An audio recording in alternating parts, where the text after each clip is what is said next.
Welcome back to the Classic Soap Operas podcast. Today, we're heading back to January 24th, 1985, for the next episode in the Recap Archive series of Days of Our Lives. Let's dive in. Welcome to the Deep Dive. Great to be here. Today, we are really plunging into just one source. Some key scenes from a classic Days of Our Lives episode. It's called Diamond Ice Game, from back on January 24th, 1985. Yeah, a real vintage moment. And think of this as like a snapshot of Salem, where so much is happening all at once. Different plots, different people. Multiple realities spinning at the same time. Our job today is basically to walk you through everything going on in these specific scenes. We want to untangle all these different storylines for you. Explain who's doing what, why they're doing it, and, crucially, how it all might connect. Exactly. So you can follow all the twists and turns, even if you haven't seen the episode itself. And there's a lot going on. People trying to find secrets. Others trying super hard to hide them. Investigations, family fights, dangerous plans. It's all packed in here. Okay, so let's dive in and start unpacking this. All right, so right away, the scenes jump between different places, different sets of characters. It throws you right into the thick of it. Yeah, like multiple plates spinning, you said. So first up. First, we're in Kimberly's apartment. She seems to be getting dinner ready. Okay. And the conversation makes it clear she's got this plan. She needs to get information from a guy named Leopold Bronsky. And this isn't just casual, right? It's serious. Oh, yeah. It's for Roman, her brother, and the ISA. She explicitly says she's doing it for Roman, so his death wasn't, for nothing. And she has a specific way she wants to do it. Right. She talks about using playful finagling, basically trying to charm the information out of him without actually having to sleep with him. She mentions he's taken with her. Okay, so she thinks she has some leverage there. And there's a bit of confusion about who she was originally making dinner for. Yeah, the script kind of hints maybe it was someone else, maybe even, you listening. Before Bronsky suddenly shows up later, it adds little intrigue. Got it. Then, boom, we cut somewhere else. To Marlena's place. She's also getting ready for a dinner date. This one's with someone called Jimmy Porterfield. But her head's not really in the date, is it? Not at all. You can tell she's worried, thinking about Melissa. She's double-checking her bodyguards outside. There's this real tension. And she's got her own mission. Absolutely. She's determined. She says she has to investigate Stefano Demera herself. Why herself specifically? Because she's convinced he wants her children. She mentions seeing a nursery in Caracas. That seems to be the big trigger for her. And she feels the official channels, like the police or the ISA, don't get it. Exactly. She thinks they just don't understand Stefano, his methods, how prepared he always is. Not like she and Roman did. She feels uniquely equipped to go after him. Okay, so Kimberly's setting a trap. Marlena's walking into one. Yeah. Maybe. And what else is happening? Well, we also see the guy Marlena's about to meet, Jimmy Porterfield. He's at his place on the phone. And who's he talking to? Let me guess. Stefano Demera himself. And Stefano is like stage managing the entire dinner date. How so? He's telling Jimmy exactly how to act. Play the simple country boy, Even tells him what wine to offer first. Some cheap jug wine initially. But knowing Stefano, it's probably not cheap jug wine. Not a chance. It's classic Stefano. He tells Jimmy to pretend some Mrs. Lafferty bought it, but actually it's the super rare, expensive Greek wine. Wow. Stefano apparently loved it so much he bought the vineyard, though he complains a bit that a recent blight means it's not quite as good now.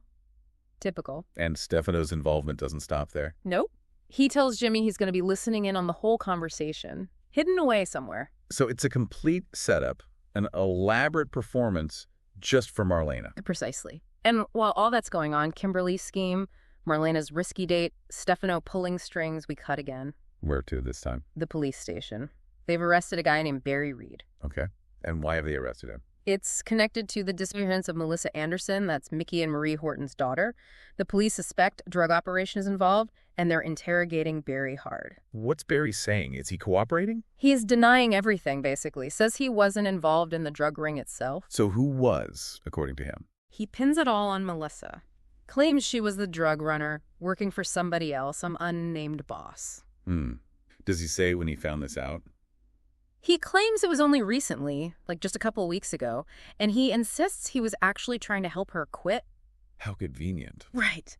He describes her as being really nervous, shaky, says she admitted hiding coke in plants that were being delivered from the store where she worked. But you wouldn't say who she was working for. Too scared, according to Barry. He says she just took off running on foot right before the cops raided the plant store.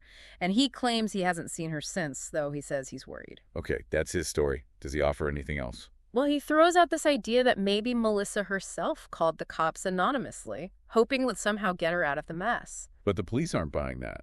The interrogator pushes back hard, accuses Barry of lying, suggests Melissa called to turn him in, and that she ran because she was scared of Barry. And Barry denies that. Strongly sticks to his story. She was scared of her boss, not him. And why didn't he go to the police if he knew? He says he couldn't because he cared about her as a friend, but, the implication is maybe it was more than that. So he's trying to look like the concerned friend caught in the middle. Exactly. And then, right after we see Barry's interrogation, the scene shifts and we actually see Melissa. Oh, where is she? She's hiding out somewhere with someone named Ivy, and the source calls her Mary here, maybe an alias. She's a mess, crying, totally distressed. And what'd she say? That she feels she can't trust anyone, especially not her parents, which is heartbreaking. So Barry was right about her being scared and hiding. Yes, that part checks out. She also mentioned something interesting about a boyfriend. What about him? She says he lied to her a lot, but recently told her the truth about something important. And she found out he'd been tricked into lying by this woman named Linda. Linda. Okay, that name sounds familiar from the outline. Yeah, she clearly despises Linda and wants her gone. And then, adding to her panic, she hears on the radio that Barry Reed's been arrested. Oh, man. So she thinks she's next. Totally. She's terrified she's going to end up in jail, just like Barry. Wow. Okay, so while she's hiding and scared, what's happening back at the police station? Well, things get even more intense because Melissa's parents, Mickey and Marie Horton, show up. And they must be frantic. Beside themselves. Mickey is incredibly angry and worried, and he absolutely does not believe Barry Reed's story. What are the police telling them? Abe, one of the officers, kind of relays Barry's version. Melissa working for someone else. Barry doesn't know where she is. Does Abe believe Barry? Abe notes that they found Barry alone with a bus ticket to Chicago. He admits that little detail might lend Barry's story some credibility, at least from their perspective, just a little bit. But Mickey's not having it. Not at all. He's furious with the police, too, feels they aren't doing enough. He starts listing all the failed searches, warehouses, alleys, and angrily brings up that they haven't even dragged the river yet. He feels completely helpless and let down. This sounds incredibly tense. And then, guess who walks in to make it worse? Oh, no. Is it Linda? It's Linda. She heard the news on the radio, too. She immediately starts arguing with Mickey and Marie. What's her angle? Does she believe Barry? No, she doesn't believe Barry either. But she starts questioning why it took Mickey and Marie so long to get there, implying they don't care enough. That's low. And then she twists the knife, suggesting Melissa was probably deeply involved, or maybe even dead. Oh my God. It's cruel. She goes on to blame Mickey directly, calls him an unfit parent, and even threatens to go for custody of Melissa again. So this is old baggage coming up too. Definitely. Mickey fires right back, of course. Marie is desperately trying to play peacemaker, saying Mickey isn't himself, which is obviously true. And Mickey's just focused on Barry. Yeah, she's fixated. Convinced Barry knows where Melissa is, he says something about wanting time alone with Barry. It sounds pretty threatening. So you've got this horrible public family meltdown happening right there in the station. And right in the middle of this explosive argument, the phone rings. Don't tell me. It's Melissa. Wow. Talk about timing. What happens? She confirms she's okay, she's indoors, she's safe. But she absolutely refuses to say where she is. What does Mickey tell her? He tells her Barry is blaming everything on her, that he's lying, and he pleads with her to come home to clear her name. How does Melissa react to that? She denies being involved in the actual drug operation, claims she was tricked into just delivering the stuff, but she's terrified. Terrified of what? Coming home? Terrified she'll go to prison no matter what. She thinks coming home is pointless, that they won't believe her. She won't come? No. And then Abe, the cop, tries to get on the line to talk to her. She completely panics, gets hysterical, begs Mickey not to tell Abe it's her on the phone, and then hangs up. Oh, Melissa. So she cuts off contact again, just when they almost had her. Yeah. Leaves her parents devastated, Linda probably gloating, and the police no closer to finding her. It's just fear and mistrust all around. And does this change how she feels back where she's hiding? Doesn't seem like it. The source cuts back briefly to show her still with Ivy, still just as scared and determined not to contact her parents or go home. That call didn't reassure her at all. Okay. What a mess. Let's switch back to Marlena. We left her arriving for her date with Jimmy Porterfield. Right. Driving through this storm, which kind of adds to the mood. And Jimmy set things up nice. He says he made it extra fancy. They make some small talk. Marlena mentions being at a psychiatric convention in Acapulco recently. Seems normal enough on the surface. Then she gives him back a book. Apparently, it had an article in it about something called Lafferty Farm. She asks about Mrs. Lafferty. The one Jimmy was supposed to say bought the wine. That's the one. Jimmy just says she went to bed early because of the weather. It feels like a planted detail, you know? Definitely suspicious. And then the wine comes out. Yep. Jimmy serves appetizers and the wine. And this is the moment. Marlena looks at the label. And she recognizes it. Yes. She thinks she saw the same label at Tony DiMera's place. And then she says that that's Stefano's favorite wine. Boom. There's her confirmation. Or at least a huge clue. A direct link between Jimmy Porterfield and Stefano, just like she suspected. Her intuition was right. So the trap Stefano set the fancy dinner, the specific wine, is actually giving Marlena the clues she needs. That's ironic. It really is. And just as this is sinking in, there's another interruption. What now? A news break comes on the radio. It's about Barry Reed's arrest. The other storyline bleeding through. Exactly. And the report explicitly states that Melissa Anderson is considered Barry's accomplice in the drug operation. Oh, wow. So that's the public narrative now.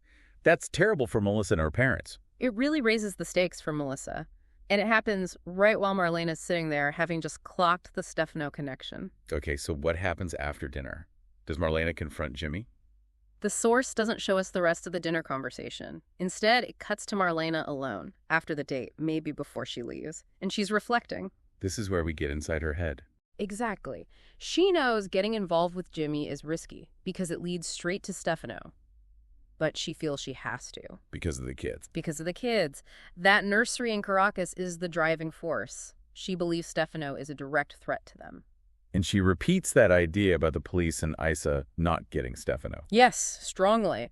She feels they just don't grasp his mindset, his readiness, the way she and Roman did, which leads her to think about Roman and Stefano. Right. This was a really interesting part in the outline. What does she think about their relationship? She believes Roman saw Stefano not just as a criminal, but as an opponent in a game, like a strategic rival. And that Roman almost respected him or enjoyed the challenge. Yeah, maybe admired him on some level, enjoyed the mental chess match. She even suggests Stefano didn't really want Roman dead. Why not? Because killing Roman meant losing his most worthy opponent. She compares them to fierce chess players, partners in a strange way, who need that level of challenge, maybe even need to like each other a little for the game to be worth playing. That's a complex take. It is. She speculates Stefano might even be a little sad that Roman's gone, because for Stefano, the game is over. And this understanding of Stefano's game is why she feels justified in doing what she's doing. Precisely. It frames her actions. She knows Roman, if he were there, would tell her to stay out of it, keep safe. But she can't. She feels she has to act for Roman, for their children. She believes her unique insight into Stefano's mind means she's the one who can catch him off guard. He'll be ready for the cops, for the ISA, but maybe not for her. So she's weaponizing her psychological understanding and her personal history. It's incredibly risky, but you see her logic. Definitely. She's running her own op, essentially, based on gut feeling and deep personal knowledge of the enemy. Okay, let's pivot one more time. Back to Kimberly and her mission with Leopold Bronski. Right. We saw her getting ready, planning her playful finagling. She seems pretty confident she can handle Bronski. She thinks he's taken with her. Yeah, she's banking on that. And she's very clear this is for Roman, to make sure his death meant something. So Bronski shows up, interrupting whatever dinner plan she had. Yep. And Kimberly plays the hostess, offers him a drink straight vodka, apparently. Tells you something about Bronski. For sure. She tries to get him to stay for dinner, but he immediately launches into talking about himself. The impresario. Totally. Bragging about concerts in Vienna, Pavarotti, his reputation. Standard stuff for him, probably. And then he mentions his current project. Yes, the ice show he's bringing to Salem. He calls it the Diamond Ice Game. The title of the episode, Ding Ding Ding. Big flashing light. He even casually offers Kimberly the best seat in the house. But just as he mentions it, his phone rings, an urgent call. He says he has to leave right away. Mentions the storm outside again, maybe making travel tricky. Does Kimberly try to stop him or find out more? Oh yeah, she pushes, tries to get him to stay, asks about the meeting. What does he say? He just says he has to go to a meeting about diamond ice. He repeats the phrase. Yes. Kimberly asks if it's a number in the show or a costume, something like that, but he just laughs and says, diamond ice again.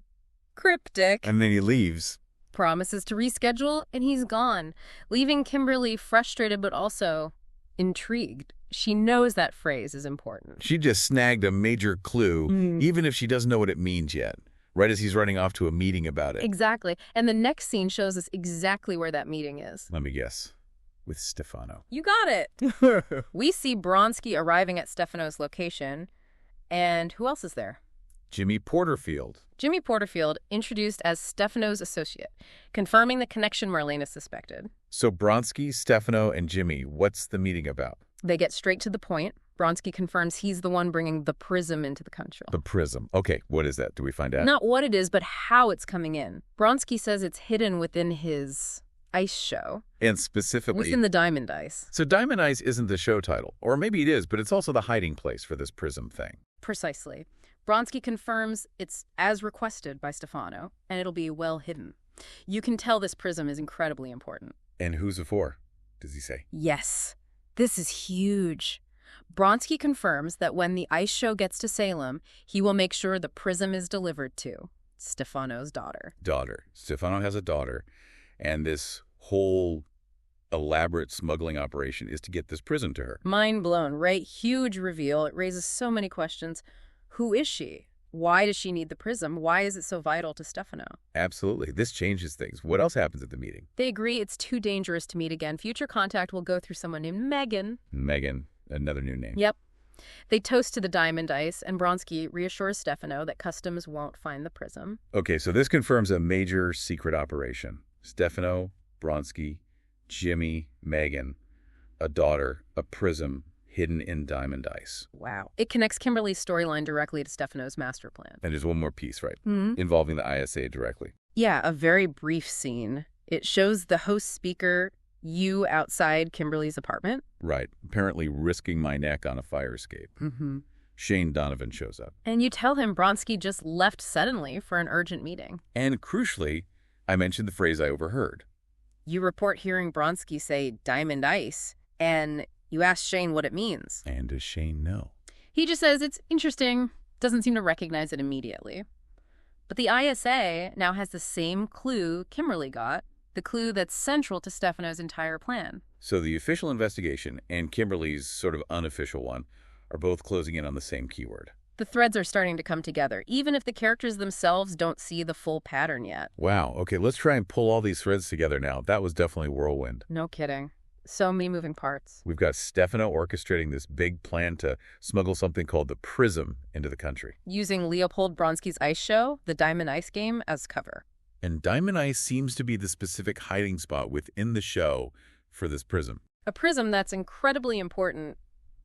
Stefano's life depends on it, apparently, and it's destined for his daughter. Who we didn't even know existed until now. Meanwhile, Marlena is on her own investigation, driven by protecting her kids. She's zeroed in on Jimmy Porterfield. And picked up that clue about the wine, confirming his link to Stefano. Plus, she has this unique insight into Stefano's game mentality. And at the same time, Kimberly, working kind of alongside the ISA, managed to get that exact phrase, diamond ice, from Bronski just before he rushed off to meet Stefano about it.